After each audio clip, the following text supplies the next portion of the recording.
আজকের পর্বে তোমাদের কাছে সমাস অধ্যায়টির তৎপুরুষ সমাসের বেশ কতগুলি ভাগ আলোচনা করব।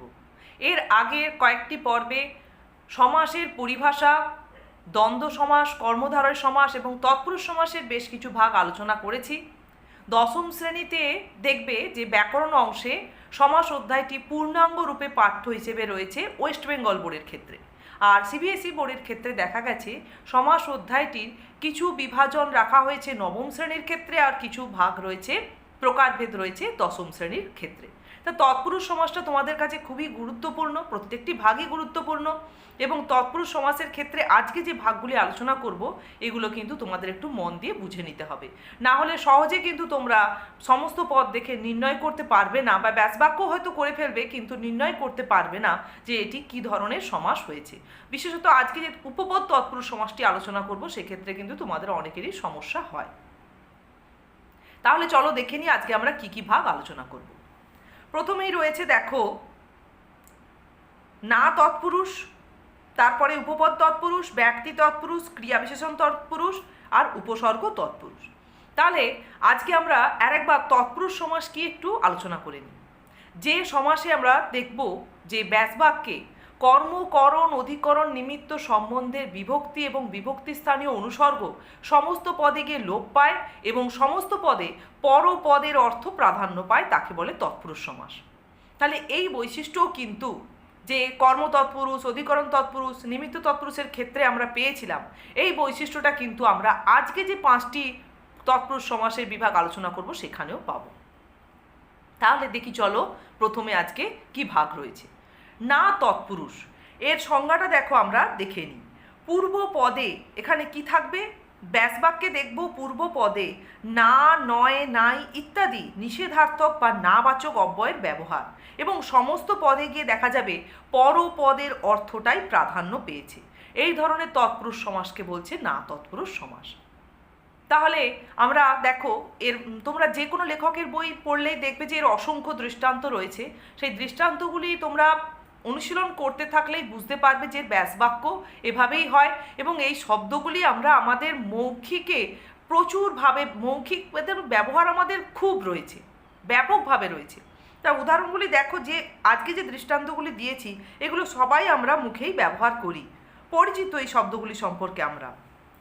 দেখো অকাজ, অকাজের ব্যাসবাক্য কি হচ্ছে? নয় কাজ। তাহলে এখানে নয়টা কিন্তু হয়েছে সমস্ত পদে গিয়ে পরপদ কাজ, এটি কিন্তু প্রধান।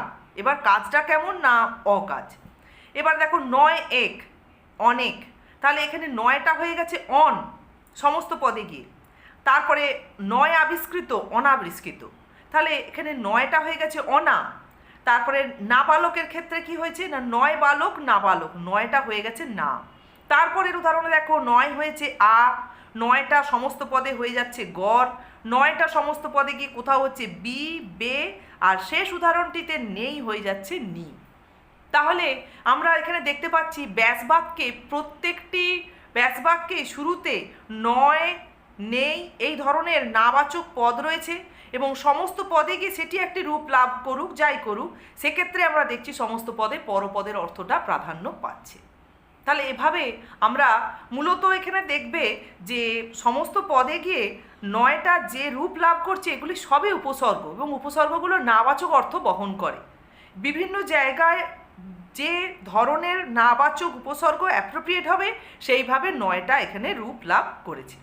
তাহলে এটা গেল তোমাদের না তৎপুরুষ সমাস। এরপরে দেখো তোমাদের আজকে রয়েছে উপপদ তৎপুরুষ সমাস। তাহলে এর আমরা ডেফিনেশনটা আগে জেনে নিই। উপপদের সঙ্গে কৃদন্ত পদের মিলনে যে তৎপুরুষ সমাস হয় তাকে বলছি উপপদ তৎপুরুষ সমাস। তা তোমাদের এখানে জানতেই মনে একটা প্রশ্ন জাগছে যে উপপদ কি, কৃদন্ত পদ কি। তাহলে আগে বলি কৃদন্ত পদ কি। কৃদন্ত পদ হচ্ছে কৃত প্রত্যয় জাত পদ বা শব্দ।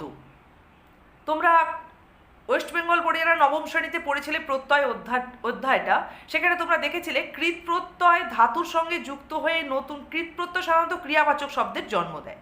তা কৃত প্রত্যয় ধাতুর সঙ্গে যুক্ত হয় যে শব্দ তৈরি করছে নতুন শব্দ, তাকে বলা হচ্ছে কৃদন্ত শব্দ। এখানে আমরা দেখব যে কৃদন্ত শব্দ অর্থাৎ ক্রিয়াবাচক বা ক্রিয়ার অর্থ বহনকারী যে শব্দ, সেই শব্দ রয়েছে সমস্ত পদে পরপদ হিসেবে, এবং তার পূর্বে বসছে কি না যে পদ তাকে বলা হচ্ছে উপপদ। চলো একটা উদাহরণ দিয়ে তোমাদের ভালো করে বুঝিয়ে দিই। দেখো জলচর, এই শব্দটিতে চর হচ্ছে পরে রয়েছে, এটি হচ্ছে কৃদন্ত পদ, এবং এই কৃদন্ত পদের পূর্ববর্তী পদ হচ্ছে জল, তাই এটিকে বলা হচ্ছে উপপদ। তাহলে তোমরা কৃদন্ত পদ চিনবে কি করে না ক্রিয়াবাচক পদ আছে কিনা দেখবে। দেখো এর আরও কতগুলি উদাহরণ তোমাদের আজকে দিয়েছি, যেমন জলে চরে যে জলচর, এটা তো আমরা এক্ষুনি দেখলাম, আলোচনা করলাম।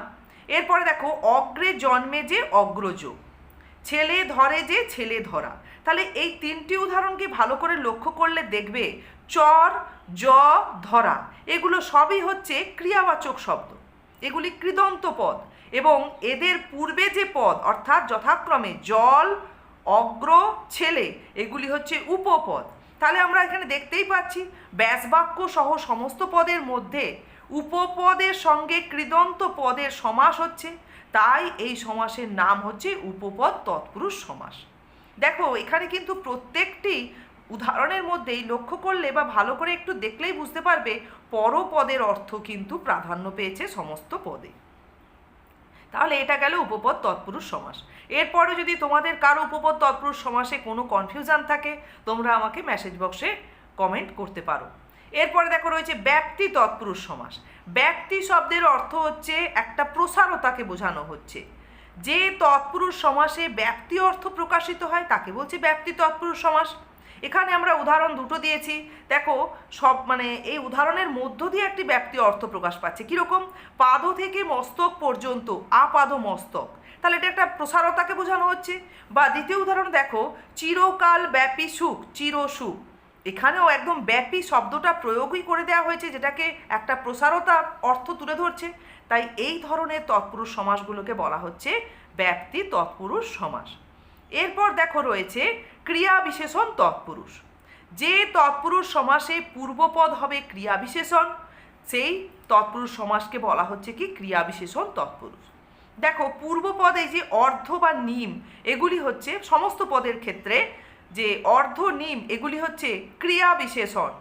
অর্ধভাবে মৃত, লোকটি হয় মৃত কিভাবে না অর্ধভাবে, তাহলে এটি অর্ধভাবে এই বিষয়টা, এই পূর্বপদটা হচ্ছে এখানে ক্রিয়া বিশেষণ। বা লোকটি হয় রাজি, নিম ভাবে হয় রাজি, এখানে ক্রিয়াটা আমরা ধরে নিয়ে বুঝে নিচ্ছি যে এখানে নিম ভাবে আর অর্ধভাবে, অর্থাৎ অর্ধ আর নিম যথাক্রমে এই দুটি শব্দ হচ্ছে ক্রিয়া বিশেষণ। এবং পরপদ মৃত আর রাজি এদের অর্থ কিন্তু সমস্ত পদে প্রতীয়মান হয়েছে, প্রাধান্য পেয়েছে। মৃত কিভাবে মৃত, অর্ধভাবে মৃত। আর রাজি কিভাবে রাজি না নিমভাবে রাজি। নিম মানেও এখানে অর্ধই বোঝায়, অর্থাৎ অর্ধেক।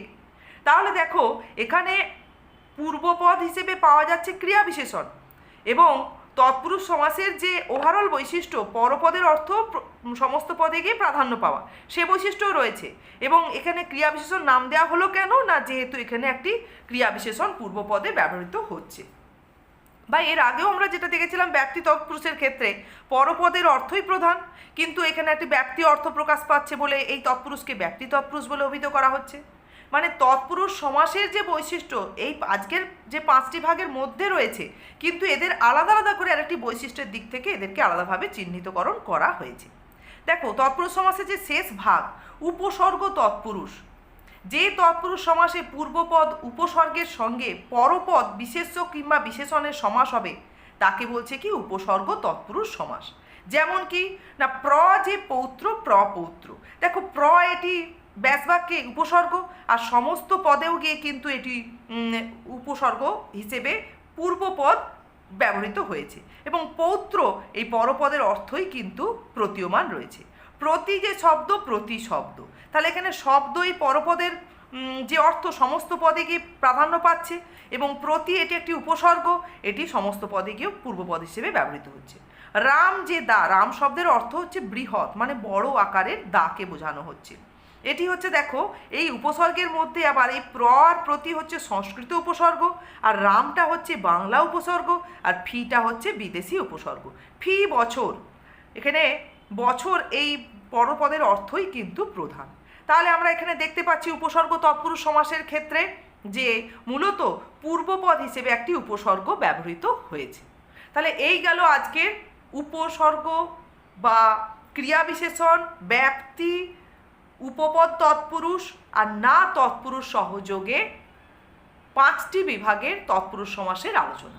তোমরা টেক্সট বই মানে যে কোনো লেখকেরই যে ব্যাকরণ বই ফলো করো না কেন, সেই বই লক্ষ্য করলে দেখবে এই প্রত্যেকটি বিভাজনের অসংখ্য দৃষ্টান্ত রয়েছে। তোমরা সেই দৃষ্টান্তগুলি খুব ভালো করে অনুশীলন করো এবং ডেফিনেশানটা উদাহরণ পড়তে পড়তে দেখো যে সংজ্ঞাটা উদাহরণের মধ্যে কিভাবে প্রযোজ্য হচ্ছে।